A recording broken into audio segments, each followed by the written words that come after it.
Kami di DG Finansial. Kali ini kita akan membahas tentang saham WinAir atau Bintang Nusantara Jaya Tbk. Nah, ini perusahaannya ini dia bergerak di bidang properti gitu ya.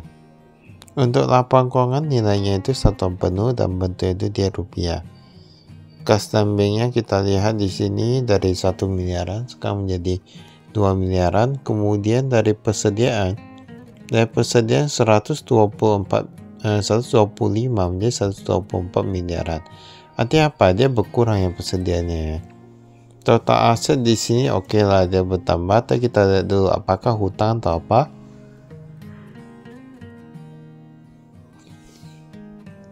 Total hutangnya dari 103 miliaran sekarang menjadi 104 miliaran.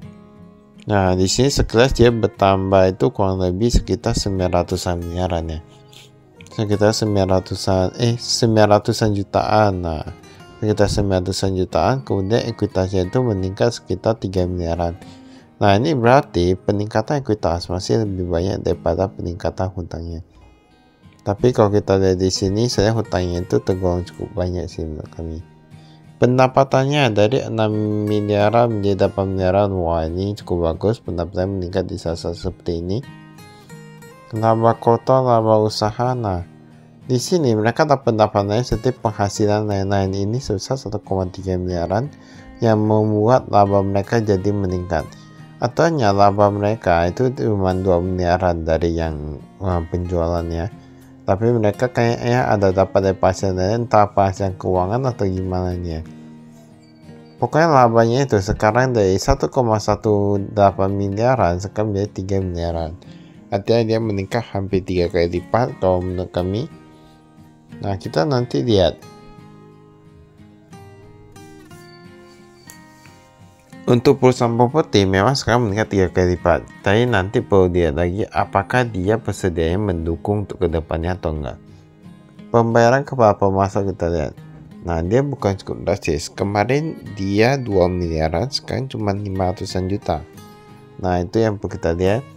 Mengapa setiap melihat perusahaan properti kami kurang begitu melihat laba? Karena perlu juga lihat yang bangunan bisa dijual di kemudian hari. Kalau nggak ada ya sama aja. Karena gimana ya? Karena itu penting sih untuk kami. Kalau nggak ada persediaan gimana mau jualan? Apalagi untuk yang properti itu kalau mau jadi siap itu nggak langsung jadi siap. Kalau perusahaan dagang gitu kan tinggal beli bahan baku, bentar-bentar olah udah siap. Ini kan mau bangun lagi. Cashnya dari 700-an juta menjadi 1 miliaran kita di sini.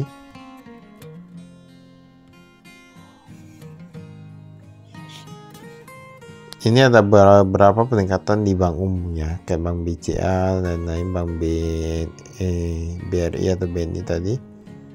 Deposito di sini dia sama aja. Nah, piutang usaha kalau kita lihat semuanya pihak ketiga ya. Tapi yang buat kami penasaran mengapa pihak ketiga itu semua winner semua.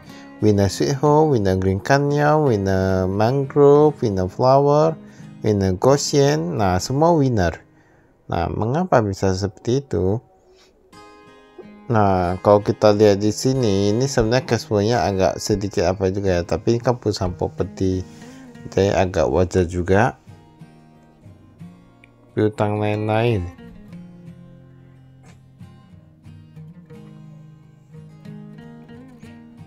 Nah, di sini dari persediaan sudah bisa nampak. Tanah untuk pengembangan dia berkurang dari 81 miliaran menjadi 80 miliaran. Rumah dalam konstruksi 20 miliaran menjadi 19 miliaran. Semua rata-rata berkurang ya. Yang rumah siap dijual kok sama nih. Rumah siap dijual kok sama ini yang persediaannya. Apakah dia belum laku-laku? Terkadang hal-hal seperti ini yang agak menurut kami agak jadi ragu sedikit ini. Karena seharusnya nilai itu gak mungkin sama.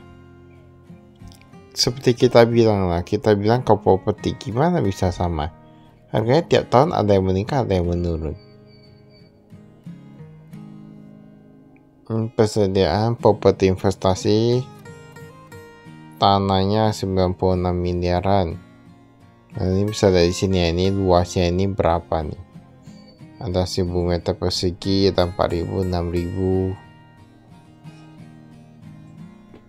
PT Wijaya, PT Gosyen, PT Putra, PT Kaliban. Ini aset tetap bisa di sini.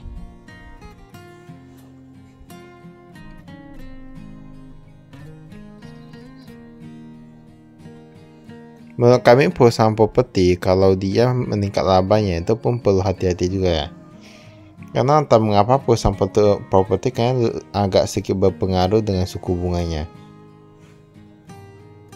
Kita lihat kayak Sumarekon ataupun beberapa perusahaan properti lainnya, walaupun labanya itu meningkat dan perusahaan itu cukup bagus, tapi harga asalnya itu terus menurun. Nah, jadi ketika saat itu kita bisa katakan apa? Apakah karena perusahaan kurang bagus maka harga saya menurun? Kan enggak juga. Itu mereka kan investornya nengok juga ke depan itu gimana ini itu. Modal saham ini kita lihat pemegang terbesarnya itu PT Pemenang Nusantara Internasional.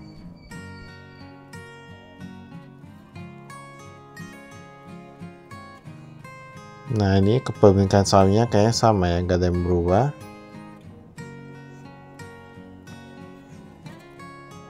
Ini pendapatan yang kita lihat. Pendapatannya cuma dari rumah hunian. Yang jasa penjualan rumah gak ada. Berarti dari tahun lalu udah gak ada ya. Ini rumah hunian dari 8,4 miliaran dari 8,5 miliaran.